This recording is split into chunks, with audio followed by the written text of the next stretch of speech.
Right, so hi everyone. As promised, we've got the incredibly talented Lee Walker on and Noel, just incredibly talented as well. But it's a pleasure to have you on, Lee. And from my end, I'm incredibly excited as well because I think that obviously, I'm interested to learn about your career as a player first and foremost, but now as a coach as well. I mean, some of the players you're working with are just truly remarkable. And obviously, first and foremost, as a snooker fan, I'm interested to find out more about that.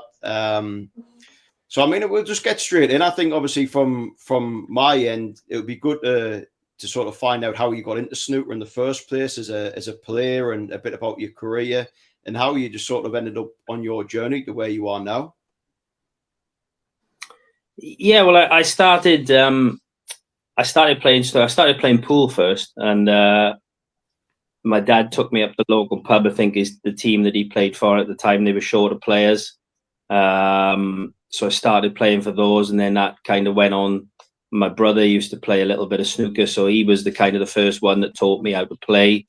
And as soon as I started playing, I just loved playing and kept on doing it. Used to go down the snooker club straight from school, catch the bus down to the club, and it kind of went from there really. And first tournament that I remember, the first tournament that I ever played in was the Welsh Under-16 Championship, and my father took me over. And I remember him tapping me on the shoulder and saying, "Have a look at that kid on that table over there." And I turned to the table to the right of me, and it was this tall, skinny kid running around the table, really strange-looking kid, running around potting everything in sight. And I'm like, "What?" Try to find out his name because he looks pretty good. And yeah, that was Mark Williams. So we've been friends ever since. So it's funny how it's like gone around now from like playing together, and now I've ended up coaching him as well. So bit of a journey. Fantastic. So, in terms of snooker, how did you sort of know, like, or get to the point where you thought, actually, I'm really good at this, I can make a career out of it? Well, I started playing that was the first tournament I ever played in, the Welsh Junior, when I was about 12. You could kind of see the breaks that I was knocking in when I was around about 12, that there was something there. I think I won the league singles when I was about 13 or 14, which is like kind of a indicator, you kind of go in the right direction. And then the first tournament I ever played in, the Welsh Under-16s, I was only 12. I got the semi-final.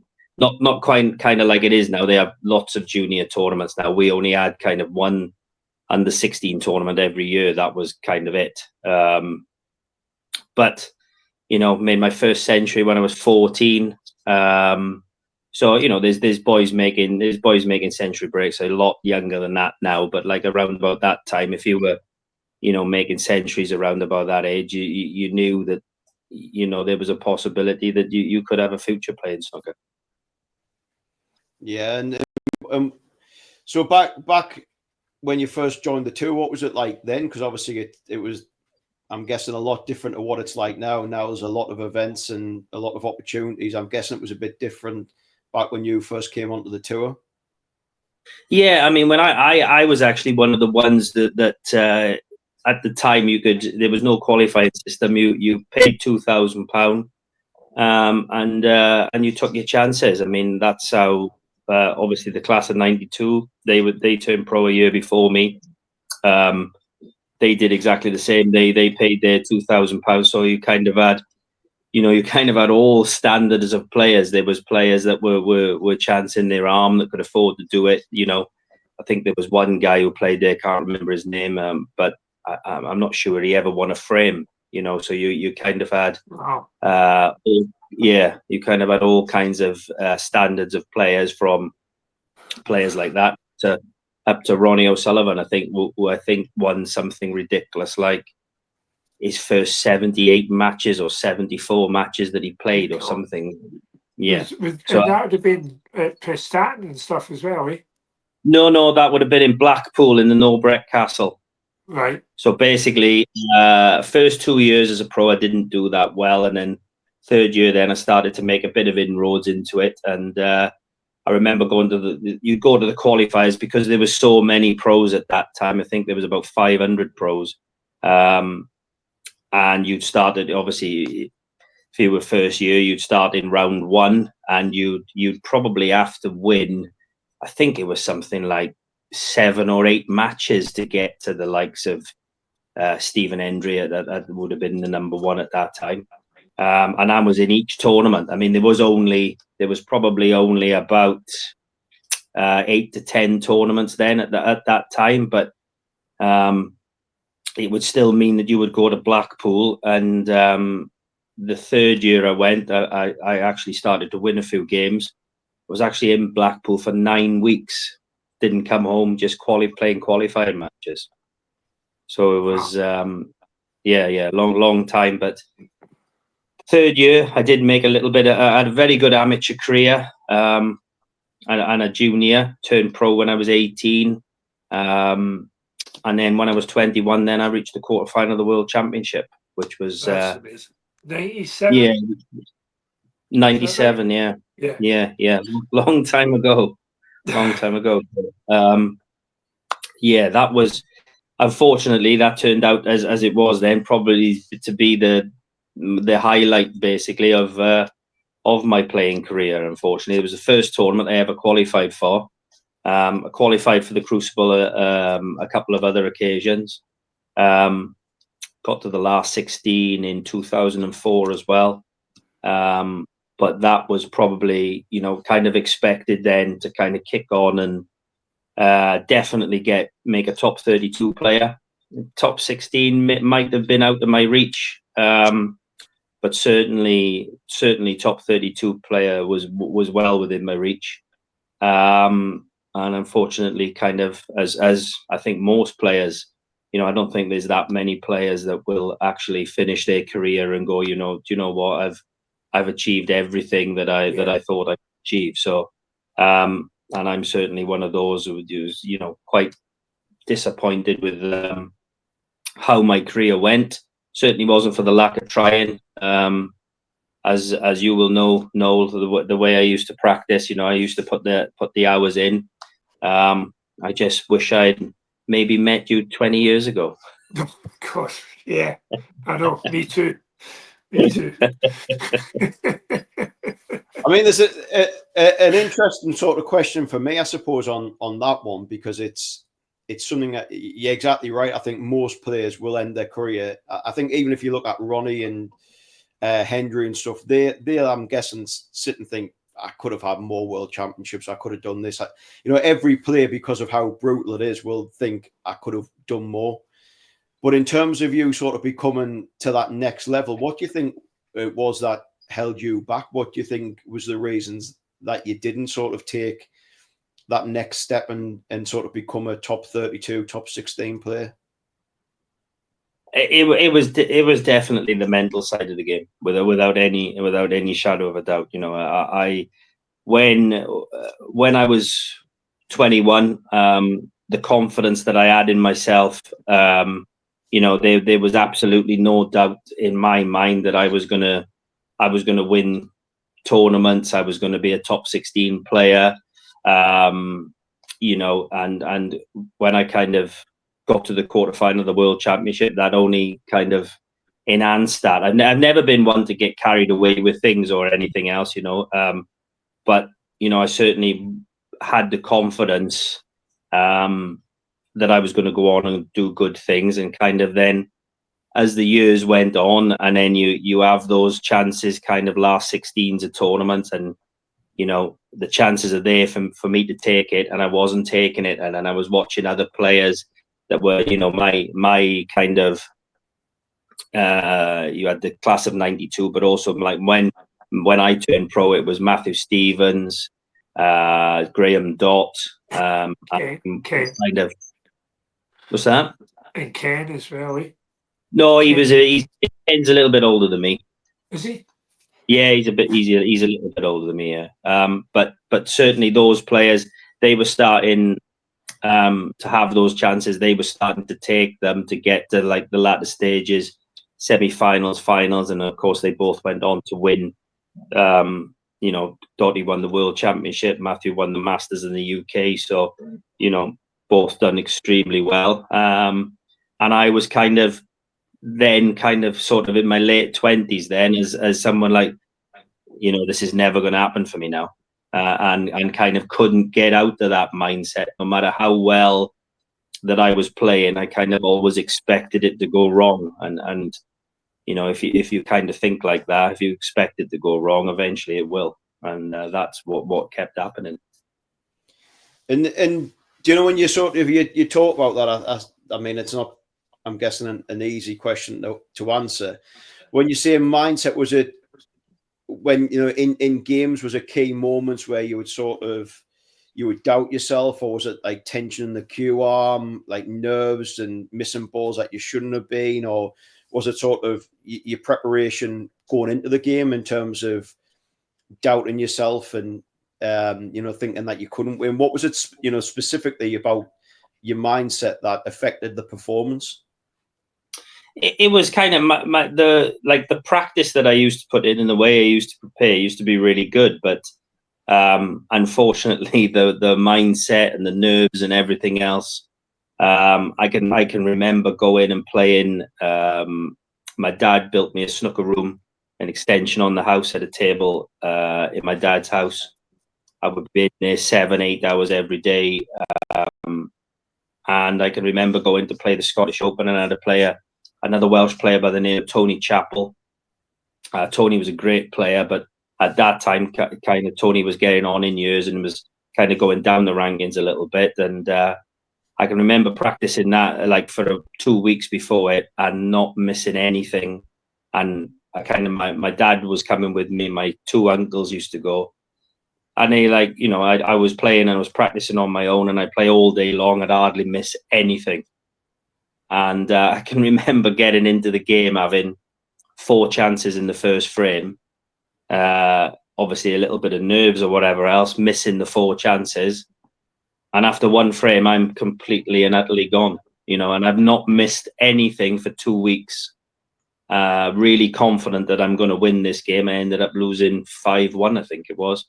And that was kind of the way it was at that time. It was going for me. In practice could be unbelievable, but unfortunately couldn't really that form out into a match.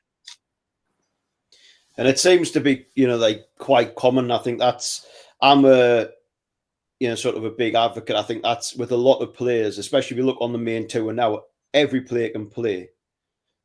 And yeah. I know, don't get me wrong, I mean, there's differences in ability, but I think the key thing especially if you look at the top 16, that separates them as their ability to play as close to the practice game as possible on the main table.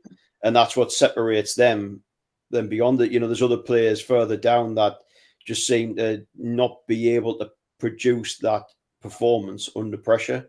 And I suppose that leads into a little bit now with the coach. But first, I would like to ask, because you mentioned about Noel, and I think the one thing you've not mentioned about your career is the World Seniors. So it'd be good to sort of talk about the World Seniors a little bit, but an understanding of how you became to work with Noel and how Noel helped you with your career.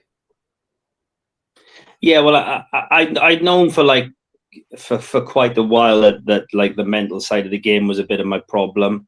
I'd done bits of coaching with the late Terry Griffiths over the years. I'd had sports psychologists. I'd been to see hypnotists. I'd basically tried every avenue that I could possibly try, and kind of the stuff I did with Terry was really good. But apart from that, the kind of sports psychologists and certainly the hypnotists was it really didn't work for me at all. So after I dropped off tour and probably was looking really never to play professional again. I think I dropped off in about 2008, something like that. Got back, decided to. I had a free entry to Q School. Ended up getting back on, and again it was kind of the same thing. I was playing much better, but I knew I needed help with the mental side, and I was introduced to Noel. I'm guessing it would have been about, I'm not 100% sure, but 2020, something like that. No, would it have been? I think maybe a little bit before, maybe 19 or something. But yeah, it was around that time. Yeah, and I was working with Mark King at the time. Yeah. So yeah. Yeah, so I knew I needed help with that department, and Noel kind of we did a few sessions together, and for the it was, he explained it in a way, all the like the sports psychologist that I'd had and everything else, everything that they said made sense and everything else, but Noel put it in a way where I actually thought to myself, do you know what? I can actually go on the table and I can actually use this. This is something that I can implement this into my game. And, obviously I continued on the tour till 2022, stayed on for another 8 years, got to a semi-final in that time as well, which was the furthest I got in a ranking event. And in 2022, kind of working on all these different things that Noel, that we'd worked on together for a couple of years. It came down to when I played in the World Seniors. Those things made a massive difference, and I'm 100% sure that without those, I won the final 5-4. Made a frame winning break, one visit in the deciding frame, and without the things that me and Noel done together, I don't think there's any way I would have been able to do that. Oh, thank you. Yeah, it was amazing. I think, like, if I remember back, I wasn't there, which I was really gutted about, and it was a decision you and I both made, because I think I was just coming out of a spell of COVID, and you were flying off to Vegas or something, right, for holiday. Vegas, that's right, yeah. And the fact I don't like you either, that was a bit well, there's that as well. Yeah, exactly. but so it's probably just the excuse you made at the time. Now I'm getting the truth, right? Okay.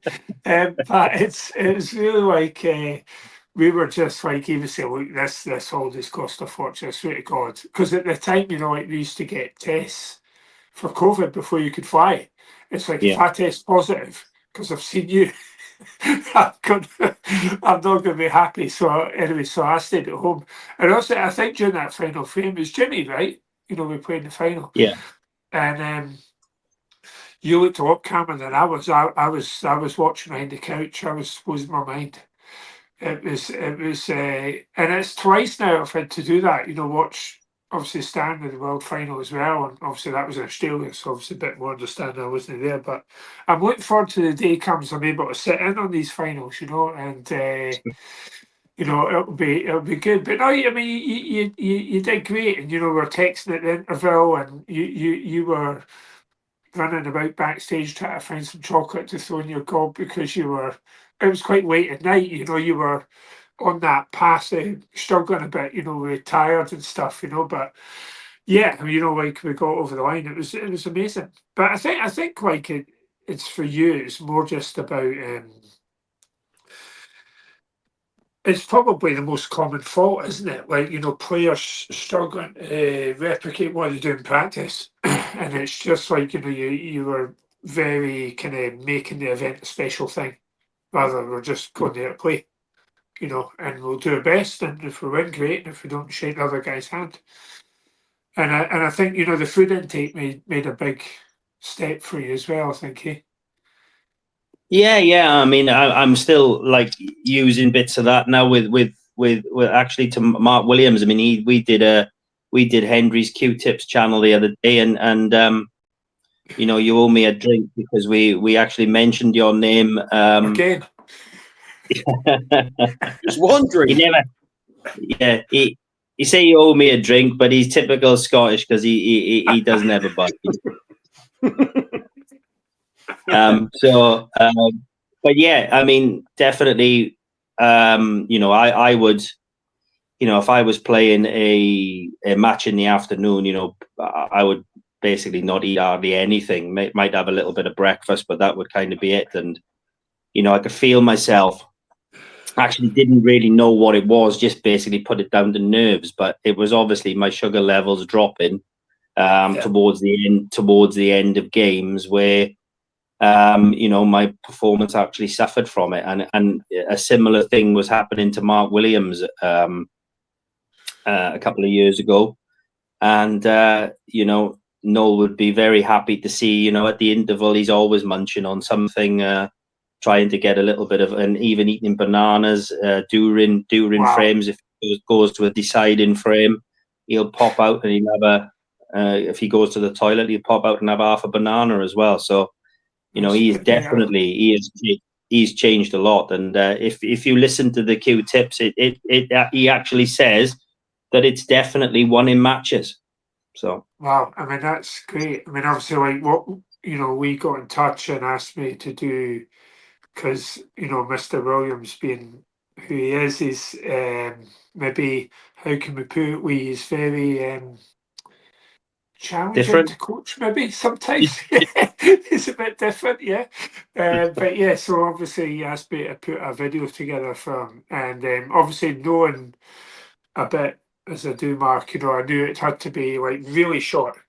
So like what we do in 20 minutes on Q Sport Hub, I had to do 3 minutes for Mark because I knew that was basically as long as he would watch, but that's basically all we've done for him, it's just that little video, and we're just really happy, it made so much difference. But really it was like, how was it not going to make that much difference? Of course it was going to be life-changing. I can remember you calling me one day and you said to me, like maybe a few months in, and you're like, I don't understand how I played this game before without hydrating and eating properly. The difference it makes is just astronomical. And the number of days we'd have together at your club, and we'd obviously, my drills are a bit infamous, but it's like, a bit difficult, right? And we'd struggle a bit before lunchtime, and it's like, right, let's just grab some lunch, and you come out after lunch and you nail it, just like that, like it was nothing, because it makes such a big difference, and it's forever why we're pushing this so much, the eating properly, and then not even if you are eating more healthy, unlike the kebabs and the Chinese takeaway that Mr. Williams does love.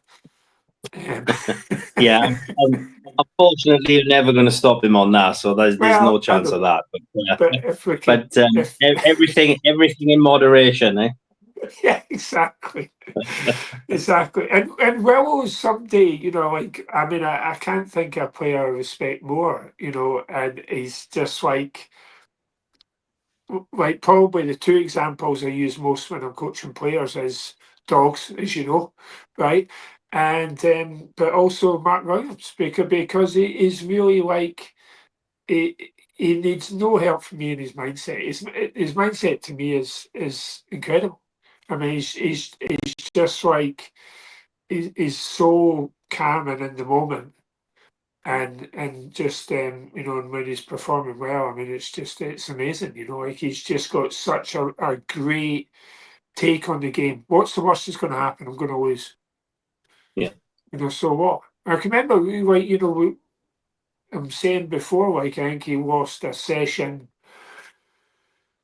Like he'd only won 2 games or something in a session, and one of the bigger matches. It's like, it's fine. Doesn't matter. I'm 2 games nearer to winning this.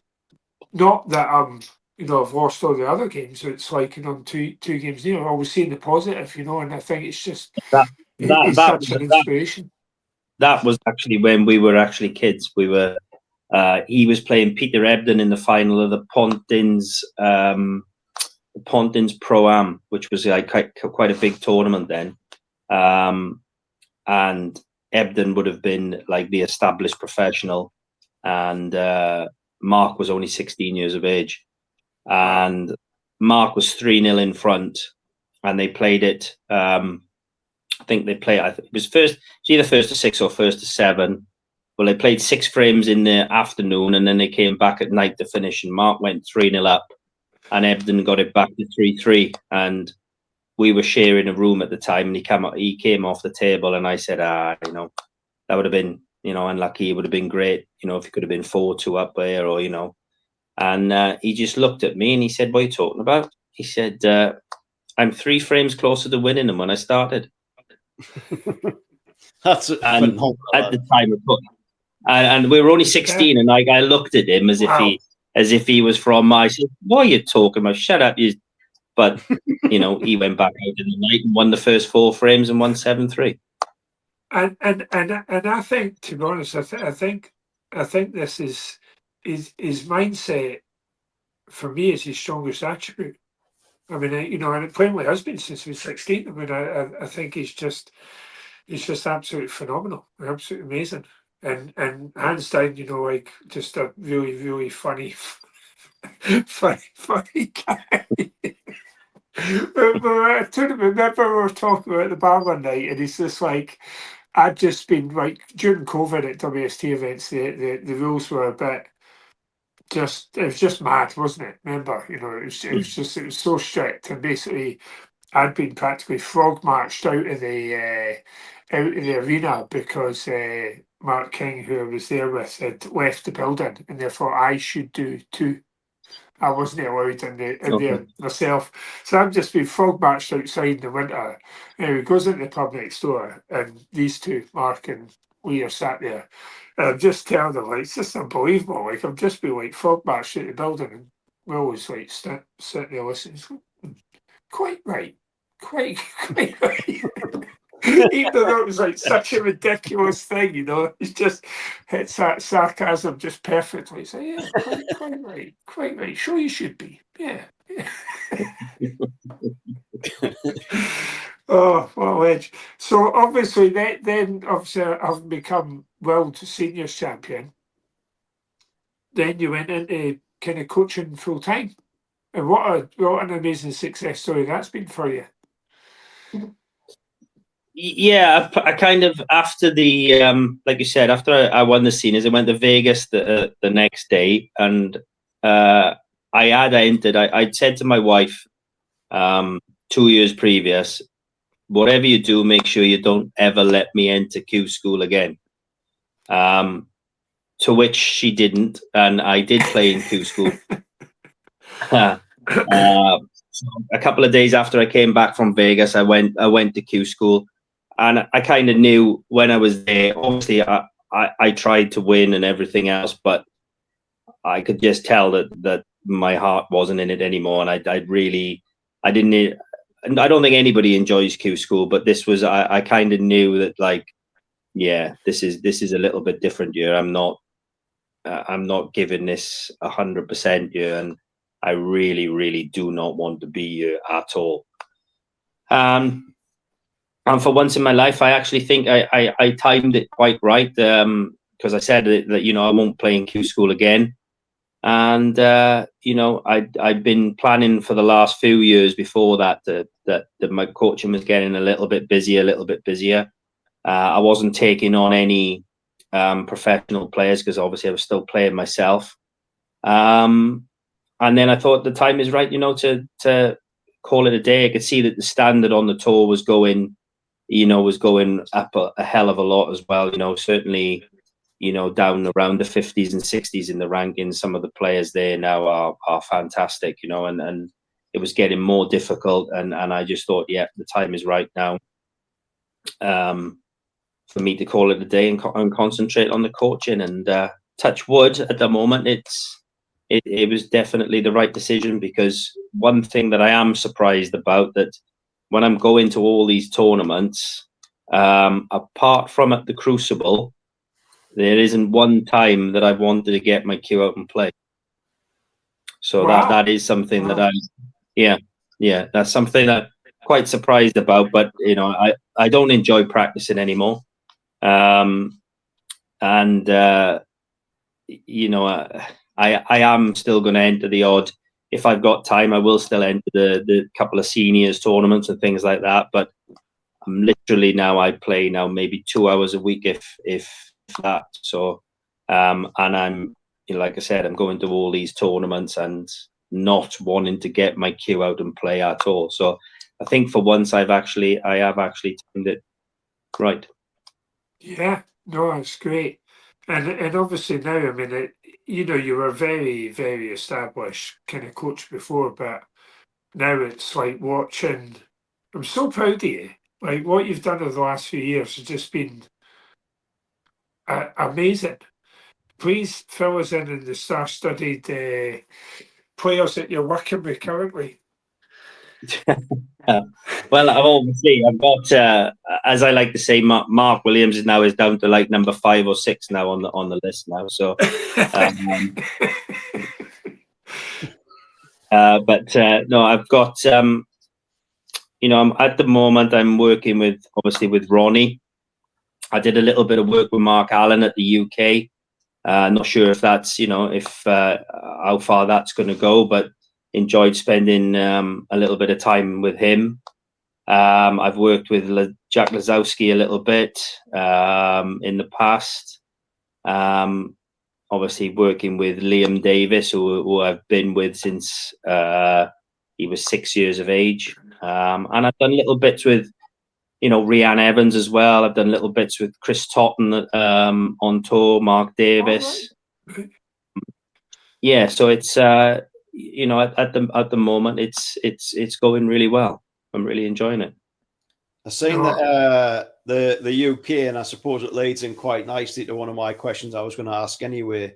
And I was saying to Noel, I was watching, and I think it was Jimmy White, I don't know if it was Neil Forbes, and they were talking, and you were with Mark Allen in the background, and they were speculating about the use of this device that was on the side of the table, which is obviously one of your products. It'd be great if you obviously could tell us a little bit about that and how that came about and how you use that as a coaching tool.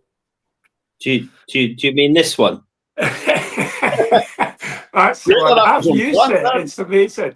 It's amazing. Yeah. So this device is called Q-Line.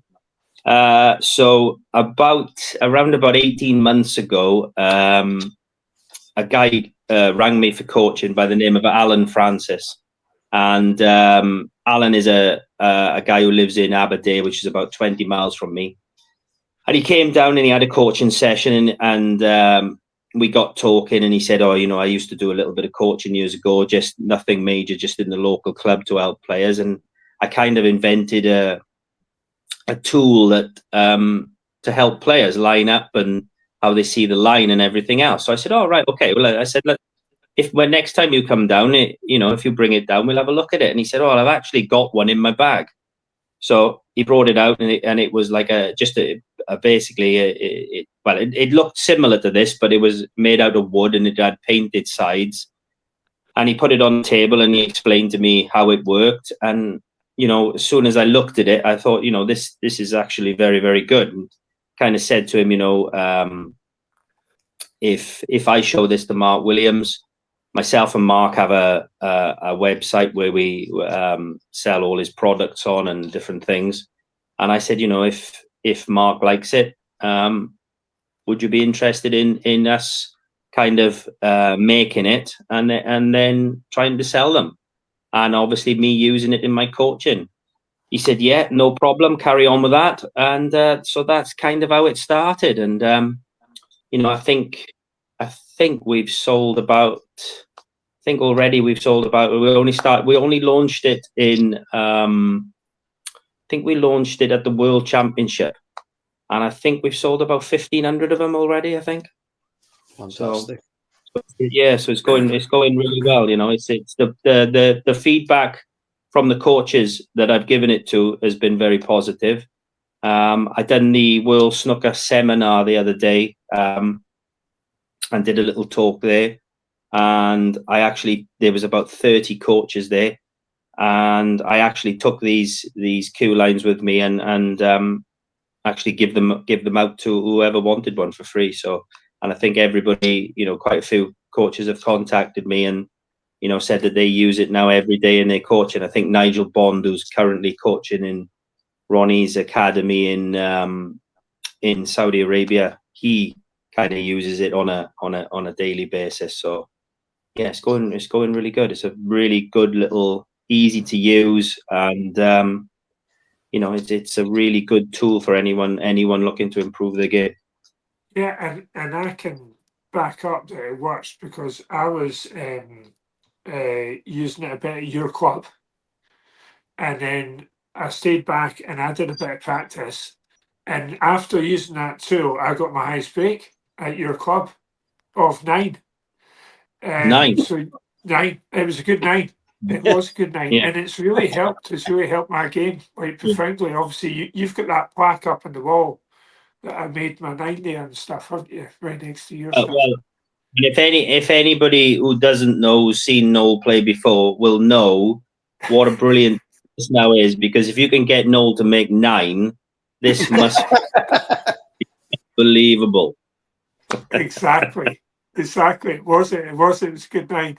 It's good. Yeah, to be honest, I mean, when I get back playing, I'm going to get one of those because, long story short, I mean, I only started playing when I was 17, 18.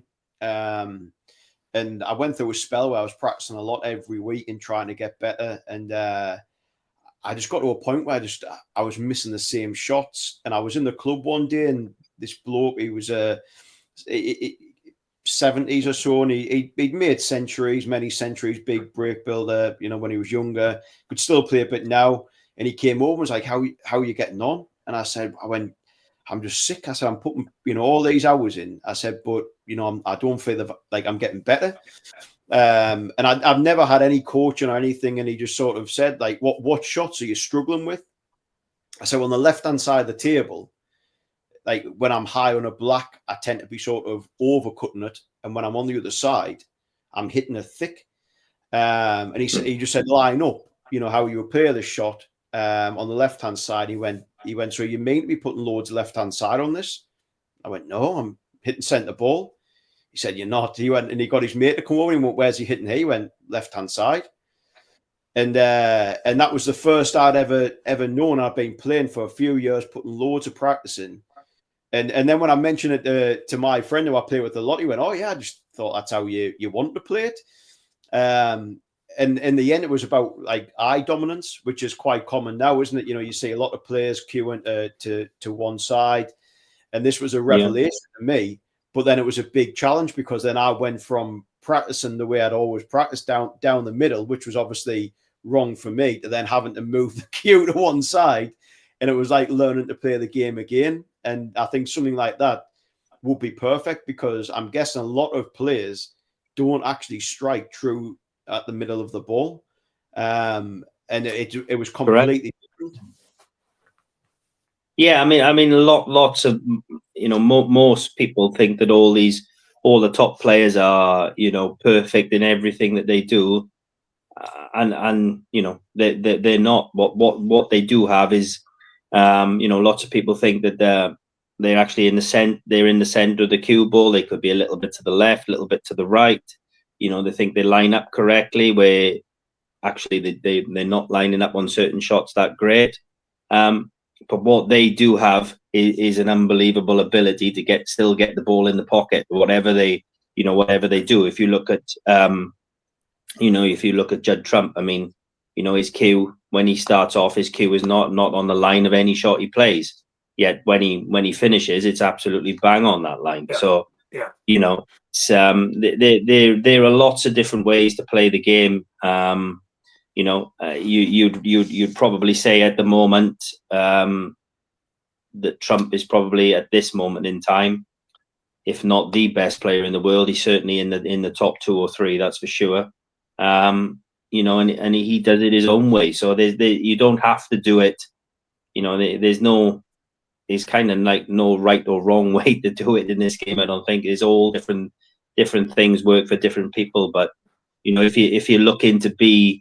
you are looking to be consistent and looking to improve. Certainly having a good, sound, solid technique and something that you can repeat. Repetition, very, very important. So I think if a cue action and a routine that you can repeat on every single shot is very, very important. It reminds me, like during Tiger's playing career in golf, there was an invention came out called Sam's Putt Lab, and basically it was a bunch of sensors and stuff that basically followed the putter as he struck the ball. And as this came out, they discovered that he was playing with the club face open, which means like that. So basically the ball would follow that trajectory and go straight right. But like, obviously, as they tried to correct that, basically, like, they just ruined his pattern. Like, you know, there was no. He was compensating for that, like Judd does, right? You know, with that fix. So it's fascinating to me. Like, my side of things, I think, in so many ways, is my side because we always talk about, you know, the game's 50-50, right? 50% what you do and 50% my side of things. But it fascinates me. Like, for me, it's really straightforward. You are kind of like working with our personalities and stuff. You're not trying to make everybody the same on my side of things.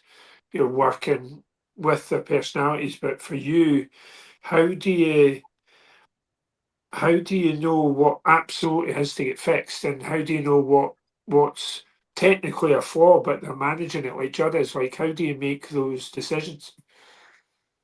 Yeah, I mean that is different and difficult, and I think it's like individual. You know, if you it would be kind of, you know, the way that I would teach some players would be obviously different to others. There's some people that I would try and get them to line up absolutely perfect on this cue line. You know, and then, you know, if you were a younger player, I think that kind of lining up correctly and trying to get, you know, delivering the cue straight and everything else, I really do think that you know, can only benefit you in the long run. I really do. Obviously, if you learn to play a certain way, and then, you know, you kind of getting on a little bit in years like you are, Noel. Thanks. Thank you. Then it can be really difficult. It can be really difficult to like make change. And then I think you just got to try and manage that, you know, the best you can. You kind of do it to the kind of individual person. Some people are looking, you know, they want to make that change, and then other players will say to you, look, I'm not, that's something that I really don't want to change, you know. And I think you have to go by what they say a little bit. The one thing that I have noticed kind of about you know, Mark and about Ronnie a little bit is, you know, they're always trying new things. They're always trying new things to keep to keep themselves, you know, they're always tinkering a little bit, and you know, they're always trying things to keep themselves ahead of everyone else, you know. And whereas sometimes you can look at certain players who are kind of not kind of doing as well as they think they should be doing, but they're doing exactly the same thing as they were doing 10 years ago, you know. Is and I think mechanically as well as like tips and cues and stuff like that as well, or? Yeah. I mean, there are some players like that, you know, obviously I'm not going to name any names, but there's some players like that spring to mind where, you know, they maybe not doing as well as they could have been, they could be doing, or but they just keep everything exactly the same. They play the same way now as they did 10 years ago, 15 years ago, you know.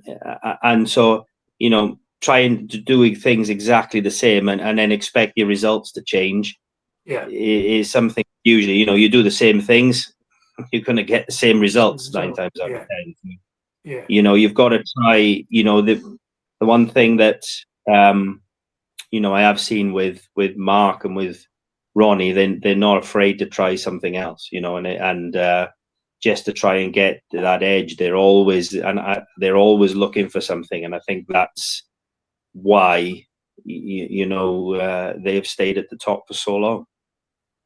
It's interesting that, because I remember, I think I said it to Noel and a few other people, when people always talk about, I mean, like you're saying about Mark and diet now with Noel and making those changes, but when they say it's a surprise about Ronnie and his age and his success and how he keeps playing, but they never talk about actually the fact he's running, his diet, the fact he's still coaching with you, he's trying different things, he's still doing things that a world number one or elite level sportsman would do to get better. He's actually doing a lot of things better than what a younger player is down the rankings. He's looking after himself better. He's doing all these things. So then it's not actually that much of a surprise that he's still ahead, because then you've got his ability and his experience and all of those other things. But every other box is pretty much ticked. He's got you as a coach. He's going out running. He's eating well. He's looking after himself. He's doing all these other things outside of snooker that helping him. It's no like with Steve Peters and looking after from a mental side, and he says he was ahead of the game with things like that. He's been doing stuff for years that never gets highlighted. Of actually, that's a huge part of his success, and it's not really a surprise that he's actually still playing at the level he is now, despite age. And I think from what you're saying, Mark Williams seems to be very much the same. And that's why they're still at the top of the game all of these years later. Yeah, I mean, you only got to look at Ronnie. He looks, he just looks really, and I must say as well, Judd as well. They both look very, very fit boys. They look like the World Championship can always be, it takes a lot out of you. If you're going to win the World Championship, go there 17 days, play all those sessions, that takes a lot out of you physically, mentally. And for those two, I don't think it would be any problem whatsoever. Even now, obviously, Judd's a bit younger than Ronnie, but both of them look really, fit, and I think fit and healthy. And I think if you are like that can only help. It's something now. Like I think when there's a few of the boys now going to Saudi Arabia playing, they got to come back. I think it is on the Saturday, and they got a qualifier Sunday afternoon. Again, that's a lot of traveling. It's going to take a lot out of you. The fitter you are, you've got to be handling that better. If there's no doubt about that. And certainly those two, they look after themselves really, really well. Yeah, that's something I'm quite big on, as Noel was saying, and we're feeding actually a lot of it into Q Sport Hub. My upbringing was predominantly playing football and golf, and naturally, and Noel was racing. Naturally, you bring in sort of bits of your background, applying to different sports, and that's always baffled me about snooker and Q Sports, is they never sort of see themselves like that. Some players obviously do, but not many, and they don't look at diet, they don't look at recovery, they don't look at sleep, they don't look at hydration, and those fundamental, like you're saying about traveling, time, delays and jet lag, and all of that affects the brain. And I don't think there's many more taxing sports mentally than snooker. And if you're playing over that duration, you're not eating, you're not fueling practice, you're not sleeping, you're not hydrating, it doesn't take much Googling to work out how all of those impact your mental ability and your mental capacity. So how on earth you then expect to go into any performance, no matter what you've been putting on the table, and perform anywhere near your best if you're not doing those things? Is mad. And I think if a lot of players looked at that as a fundamental, it's easy things to do, isn't it? That the game and the practice levels will probably just skyrocket from where they are. And those players that are doing it, it's getting a huge advantage from doing some fairly basic things. Definitely. I think like Reanne Davies, you'll no mind us saying. I mean, I think obviously, like I worked with him for a few months before he turned pro, and we worked on this stuff. You know, it's you know, in the gym and eating better and stuff, and it's something it's if any player I'm working one-to-one with, either over the phone or face-to-face, it's my first protocol. Even if they're thin and fit, but especially if they're overweight. I see it's a lot with the pool players that are in their 40s and they're overweight. You start working on them with this, and they're losing kilos, and it's like nothing in life makes it feels us better for us than stepping at the gym or stepping off the scales and you've lost weight. It's incredibly powerful for your well-being. So your self-esteem goes up. And guess what? If your self-esteem goes up and you feel better about yourself, guess what happens to your game? You know, you fundamentally have to perform better. And then obviously you're burning less calories, moving around the table. And the pro guys, I mean, I think the WST guys have got it relatively easy. I mean, I think the pro guys, you know, they're playing 5-6 matches a day. The last match could easily be at 11 o'clock midnight, having played the first match at 9 a.m. It's really, really challenging. Really challenging. And obviously, because the prize money's down, they're having to share rooms. So obviously, sleeping during the days, very challenging. You have roommates coming in and out of the room. It's, you know, it's so I think for them, it's like, it's my first protocol, because, you know, then they're just dealing with all this stuff better. And then before you know it, working one-to-one, you're like 3 months down the line, the player's like getting these results, because there's always a delay between, in sport, what you put in and what comes out the other side. And on the higher the level of sport, like F1 and Premiership football, it's could be 2 or 3 years down the line before what you put in now, the extra you put in now, comes out the other side. The investment or more staff, equipment, etc. But in the Q Sports world, it's a much quicker response. Could only be, you know, 2 or 3 months, as I've seen countless times. You know, so yeah, it is. It's absolutely vital. Absolutely vital. I can think of nothing that will make more of a difference.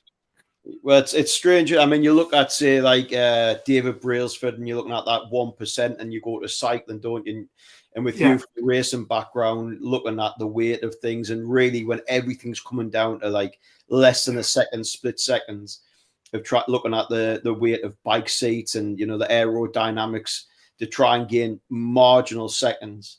And I think for any player looking to gain, this would have a much greater impact. If you're not doing those things as a player, that's going to have a far greater impact than just your 1%. That's going to transform your game really overnight and in the long term. But I'm quite conscious of the time, because I know Lee's got to get away. He's got an important player, I think, waiting for him, who I don't think will appreciate him being late. But yeah, no, thank you. Please give our best to Mr. Williams. What a legend. Absolutely amazing. But Lee, I mean, I think there's lots we've covered, but probably lots we haven't, and it would be great to sort of get you back on again and have a good chat. And but I most certainly, I think from both of us, really appreciate your time, and that, you know, I've thoroughly enjoyed. My pleasure. I'll be more than happy to come on again, and especially as Noel has promised me $5,000 for today as well. So is that it? Yeah, only I did it a bit cheaper for him. So yeah, so you know, whenever you want me to come on again, no problem. It's not that all this success has gone to his head or anything, James. No. No. He's totally grounded. The head has actually always been this big. It's not getting bigger. It's just always been this big. Oh God. Some bloke. Amazing, right? Thank you so much, guys. Appreciate it. Cheers. Thank you.